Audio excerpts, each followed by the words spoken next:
നമ്മളെല്ലാവരും ജനിക്കുന്നു, വളരുന്നു, നമ്മൾ പീക്കിലെത്തുന്നു, നമ്മൾ താഴേക്ക് വരുന്നു, ഒരിക്കൽ മരിച്ചു പോകുന്നു. ഇതുപോലെ തന്നെയാണ് എല്ലാ ഇൻഡസ്ട്രിയും, എല്ലാ പ്രൊഡക്ട്സും. ഈ പ്രപഞ്ചത്തിൽ എന്തൊക്കെ ഉണ്ടായിട്ടുണ്ടോ ഇതൊക്കെ ഒരിക്കൽ നശിക്കും. ജനിക്കുന്നു, വളരുന്നു, പീക്കിലെത്തുന്നു, താഴോട്ടിറങ്ങുന്നു, മരിക്കുന്നു. ബിസിനസ്സും ഇങ്ങനെയാണ്. ഇവിടെ നിൽക്കുന്നതാണ് ഇന്നോവേഷൻ. ഇവരാരാണ്? First movers. ആരാ? First mover. എന്തൊരു കാര്യവും ഇൻഡസ്ട്രിയിൽ ആദ്യം കൊണ്ടുവരുന്ന ആളുകളാണ് ഫസ്റ്റ് മൂവർ. ഇവരുടെ പ്രത്യേകത എന്താ? They are fast movers. ഇവരെന്ത് ചെയ്യും? ഇവർ കൊണ്ടുവരുന്ന ഇന്നോവേഷനെ കോപ്പി അടിക്കും. ഇത് കഴിയുമ്പോഴത്തേക്കിന് കുറച്ച് അമ്മാവന്മാരിരിപ്പുണ്ട്. ഇവന്മാരോട് ആദ്യം തൊട്ടേ നമ്മൾ പറയുന്നുണ്ട് ഇത് മാറ്റുന്നു. പക്ഷേ ഇവർ മാറത്തില്ല. എന്തുവരും? ഇവിടെ എത്തുമ്പോഴായിരിക്കും ഇവന് തോന്നുന്നത് ഇത് കൊള്ളാമല്ലോ, ഞാനും തുടങ്ങുക എന്ന് പറഞ്ഞിട്ട് ഇവർ ലേറ്റ് മൂവേഴ്സ്.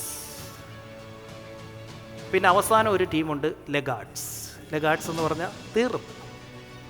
ബിസിനസ്സിൽ ഈ സൈഡിന്, ഇതിനെ രണ്ടായിട്ട് നമ്മൾ തിരിക്കുകയാണ്. ഈ സൈഡിൻ്റെ പേരാണ് ഗ്രോത്ത്, ഈ സൈഡിൻ്റെ പേരാണ് ഡിക്ലൈൻ.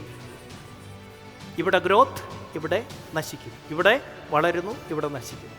നമ്മളുടെ പ്രൊഡക്റ്റ് അല്ലെ നമ്മളുടെ ഇൻഡസ്ട്രി എപ്പോഴാണോ ഇവിടുന്ന് ഈ സ്ഥലം കഴിഞ്ഞു പോകുന്നത് എന്ന് അറിഞ്ഞുകൊണ്ടേയിരിക്കും. ഇതിനാണ് കണ്ടിന്യൂസ് ലേണിംഗ് വേണമെന്ന് പറയാം. ലോകത്ത് എവിടെ നമ്മളുടെ എക്സിബിഷൻ നടന്നാലും പോകണമെന്ന് പറയുന്നത് ഇതിനാണ്. ബിസിനസ് ഓണറുടെ ജോലി ഇതൊക്കെയാണ്. പഠിക്കുക, ഇൻഡസ്ട്രി എവിടെ നിൽക്കുന്നു നോക്കുക, ഇതൊക്കെയാണ് നമ്മുടെ ജോലി. അപ്പോൾ നമുക്ക് മനസ്സിലായി ഇതിവിടം കഴിഞ്ഞു. എന്ത് ചെയ്യണം?